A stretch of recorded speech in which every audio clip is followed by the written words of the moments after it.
Ladies and gentlemen, welcome to my immediate reaction to the Ludwig Mogul Chess Boxing Championships, which concluded about an hour ago here on December the 11th. I am back in my hotel room after a grueling day at rehearsals and ultimately culminating with the 5 hours or so of the commentary. First and foremost, I just want to clarify, I'm here while everyone's kind of at the after party having a good time because I've got an 8 a.m. flight out of here back home. Very excited to go spend some time with the wifey, with the dog, and get back to my home setup. Not that I don't like any fellow streamers or not that I don't like after parties or whatever. I just need a little bit of time to recharge. Like any of you introverts know, you kind of recharge your batteries. Like I don't want people around. I've just spent an entire, 6 hours around 10,000 fans. And I just need a little bit of time to kind of relax and decompress a little bit. And I wanted to give you this kind of immediate reaction. This is very normal for UFC, for example. They do these sort of recaps after events are over. Folks, what a freaking event. Did you watch that event? That was amazing. And of course, there were problems, like some small difficulties with, the DGT board and the broadcasting board. That stuff will come with time.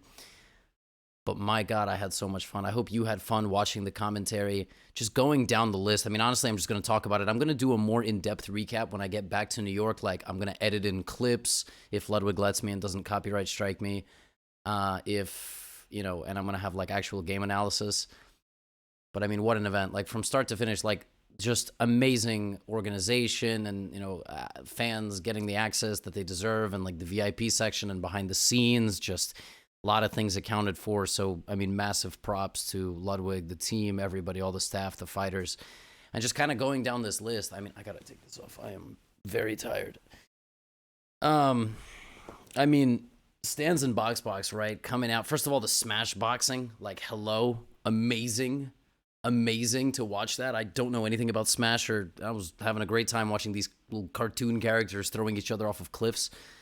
Stans and Boxbox come out, Boxbox rating favorite with the white pieces. Stans looks bigger, man. I really thought that Stans was going to pull it out. He came out like swinging, got a good early lead, I felt like, in the boxing, but Boxbox was right there. His 1-2 was sharp. It was money. He didn't have his hands up as high as you would like, but he was still landing, and it was very back and forth. It was very close. I don't know what the judges' scorecard said. It's a shame it ends on a dislocated shoulder, but Ludwig seemed to know that behind the scenes something was going on, and it's a tough one. Like, I'm a big UFC fan. This recently happened with TJ Dillashaw, former champ. Obviously has a little bit of a spotted career because of performance-enhancing drugs, but I mean, just in general, shoulder injuries, as far as I understand, are very bad, as I'm sure you guys may know. Next fight, Chris Overflow. That's like a tough one, right? And it's also a fascinating story. You got Chris, who decided that after a health scare while being in Japan, like he lives there, I believe, he was going to get in the best shape of his life by the end of the year for this chess boxing event. He was going to have one opponent. That was Papa Plata. That's German guy. Can't make it. We have Overflow. Overflow, not the best chess player, but has done live boxing before, has been in these like big Jake Paul cards, whatever you think about Jake Paul. But I mean, he's been on the biggest stage. And I thought Overflow needed to be a little bit more aggressive with his boxing, because in the chess, he was always going to suffer.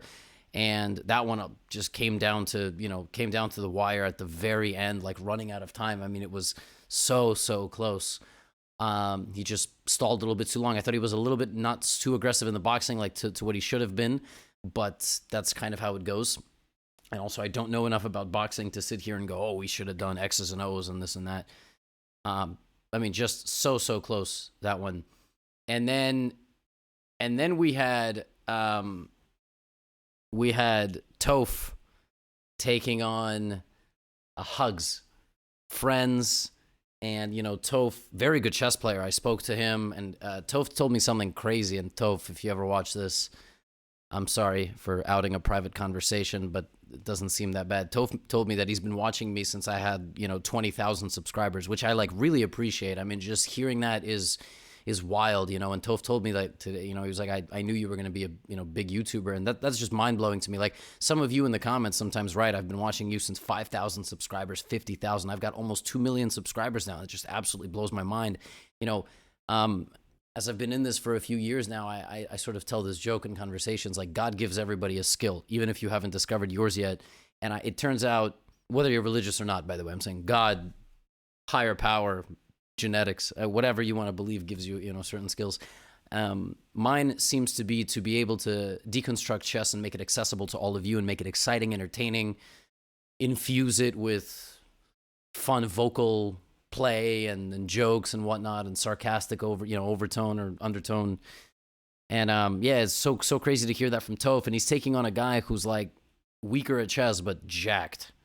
And the fact that his opponent said, I have only fought it for a month, blew my mind. Just absolutely blew my mind. And if you're watching this right now, you're probably more involved in the world of chess. So the next two that I'm about to discuss are going to be more interesting to you.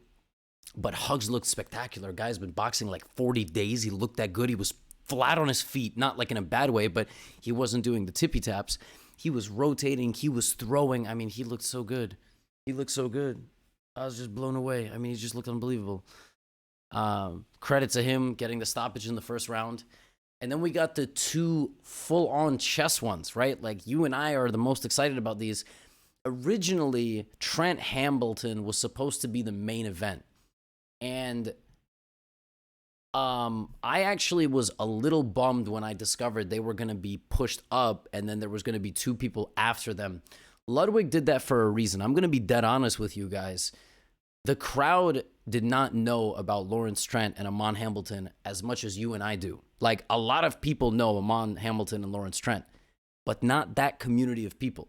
Like, the people at the stadium, the people watching, like they're there for the big streamers, the big variety gamers, if you will, the Myth, the Disguised Toast, the Ludwig, some of the other guys in the crowd and girls as well.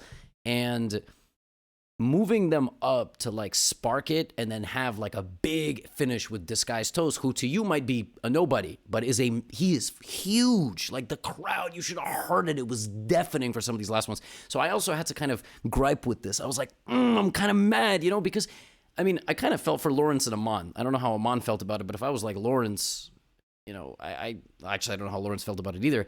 You're going to be the main event. Like, you're going to be the main attraction. And from a chess level standpoint, you should be. But that's not what we're here to do. Like, we're here to hype up the crowd. We're here to keep as much viewership as possible. So they moved them up. Total mystery to me. Absolute mystery. Lawrence was talking a lot. I had a feeling Amon was going to be ready. Dear God, Amon was he was just incredible.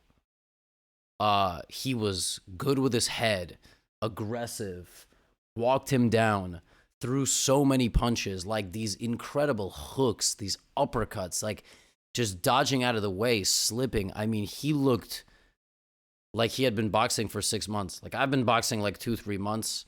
I am glad I don't have to fight Amon Hambleton. I don't know. Like, some of you people watching might be into combat and you like chess.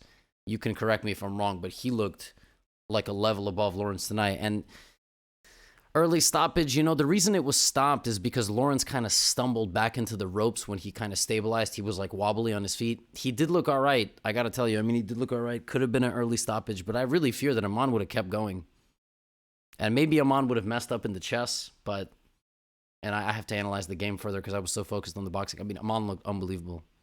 And then the other chess one, obviously, also has a big controversial ending. Do you think Andrea Botez was robbed? I hate to say that because I want to pay respect to both fighters, but Dina, and Dina wasn't hurt. She might disagree. She looked fatigued. Dina was getting hit, but it was more the exhaustion. And she just didn't want to, continue the combat. And then when she forced the checkmate and, Andrea had to put her out of her misery, I feel like if Andrea had 30 more seconds, maybe she would have ended it. But the truth is, it looked like ringside that Andrea her punches weren't as crisp. They were a bit more looping, and she was kind of hitting Andrea sort of off center. Like, if Andrea was snappier, she could have, and that's that's just boxing experience, right? I'm not trying to be a boxing coach. I'm saying what it looked like ringside. It looked like Andrea missed an opportunity to be a little bit more convincing, but she lost in the chess and she won all the boxing. So, yeah, it's a crazy, crazy one. And obviously she was the hometown favorite. The next one was just ridiculous. Two guys who had a combined rating of 350, and I don't know anything about this Churdley's guy. I mean, he just comes out looking just completely ridiculous and was knocked out in his previous fight. And it was the highest level technical boxing fight we had of the night. It was honestly amazing. Myth landed some great shots. Churdley's worked the body. It was so much fun to see. I mean, that was amazing. They did not want to play chess. They got to have a rematch. I hope if there's a creator clash or if they make another YouTube boxing event, it's going to be Churdley's versus Myth because they were unreal. And Disguised Toast, what can you say? I think my fight of the night is Disguised Toast versus Point Crow. They delivered on all levels. Performance of the night probably goes to Amon. Just steamrolling, winning, right away, kind of getting the stoppage. I think Amon looks sensational. And obviously Hugs. I mean, Hugs also just looked incredible. First round stoppage. Amon is only the second ever Grandmaster to ChessBox, the other one being Eric Brown from Germany. And I think that matchup, Amon versus Lawrence, was the highest rated chess boxing matchup ever.